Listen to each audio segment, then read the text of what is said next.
Hello, English 101 students. This is your professor, Michael Bloomingberg. Hope you're all staying warm and getting some relief from the snow.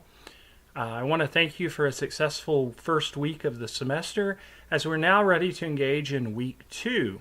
So what this video is all about is I just like to put together very short lecture videos to walk you through the coursework. Hope you find them helpful as you're working through week 1.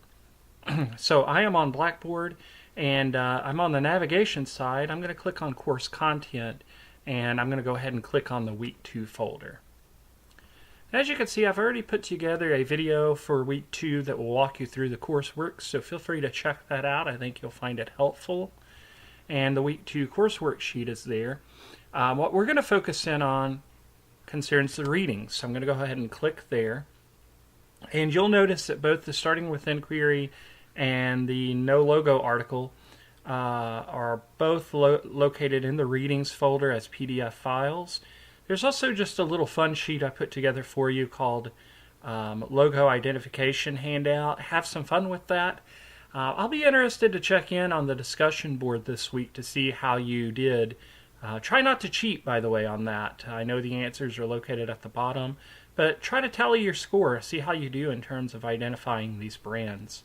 I'm going to focus on the week 2 lecture notes that are presented to you as a PDF document. I want to start by focusing on the class theme. The theme comes from Stephen King. Now that theme came from a book called On Writing, which was published in the year 2000. And this is a class theme because it's something that will justify the work that you're doing. Remember that you're working to answer a central question in the class. That central question is, how do I produce academic writing?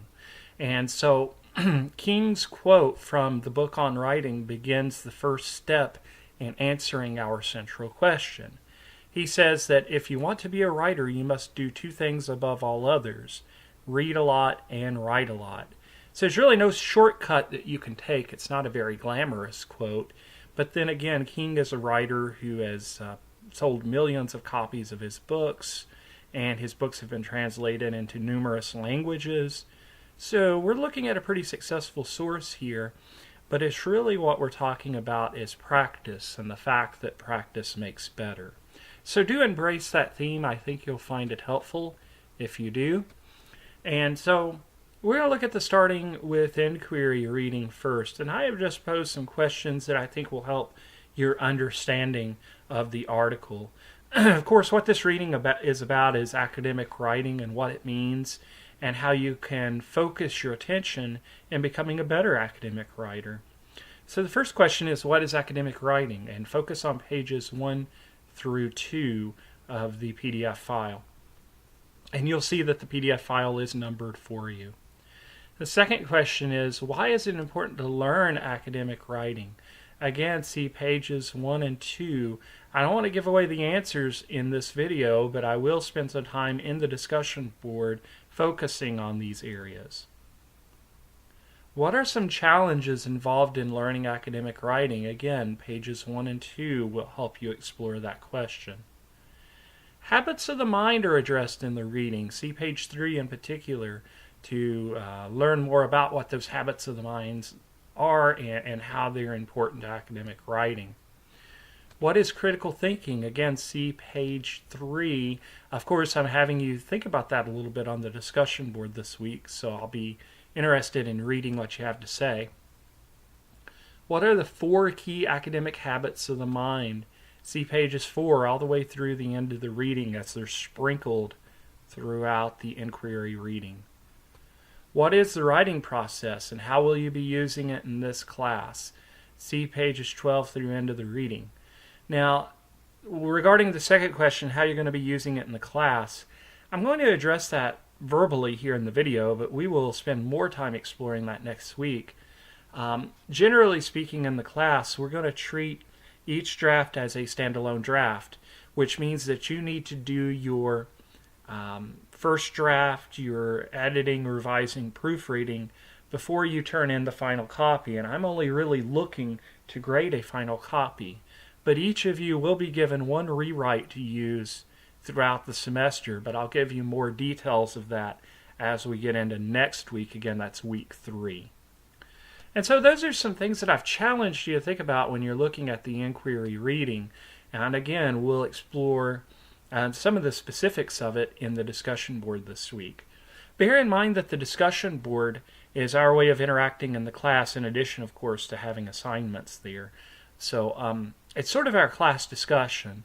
These videos I hope you find helpful, but they're more just my point of view, whereas the discussion board I get to learn more about your point of view and we get to share with each other.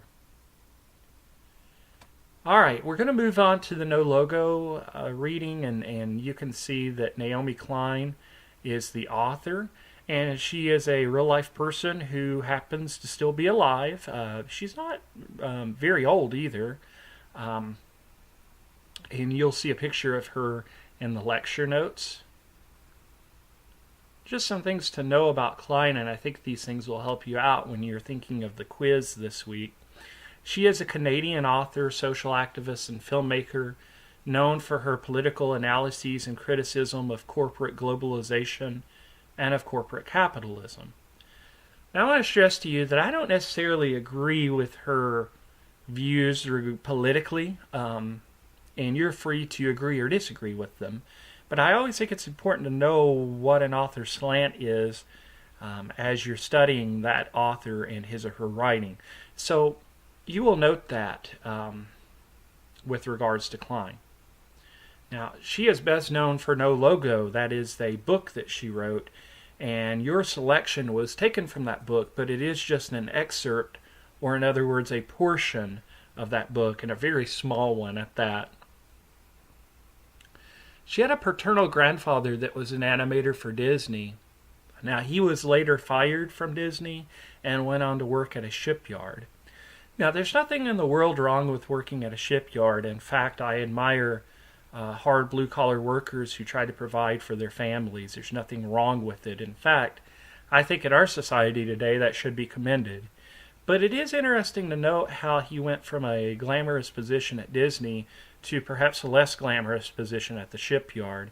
And I want you to think about how that may have influenced Klein's point of view when she thinks about capitalism and brand identification, because I think you can see that this could have had an influence on her upbringing. Also having an influence on her upbringing was the fact that she was obsessed with shopping malls and consumerism as a teenager, but changed as an adult.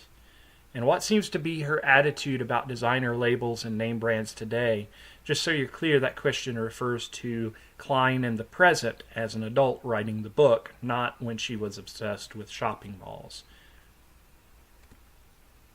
And I've just given to you a definition of logo, which is defined by Merriam-Webster as a symbol that is used to identify a company and that appears on its products. And again, don't forget to have fun with that handout. I'll be interested to see how branded you are when you go through and try to identify those logos without cheating. Now, I did provide a small and very tiny print on the bottom of each page, the correct brand, but I'll be interested to see how many of you can identify it. Okay, here's our question challenge of the week. What is the main idea of No Logo? And main idea in writing is referred to as thesis or thesis statement. We will spend time being more grounded in that topic next week. So I'll be interested again in seeing your point of view and what you find out in reading No Logo, what you find to be Klein's thesis or her main idea. All right, folks, I think that's pretty much it. If you have any questions about anything, feel free to email me.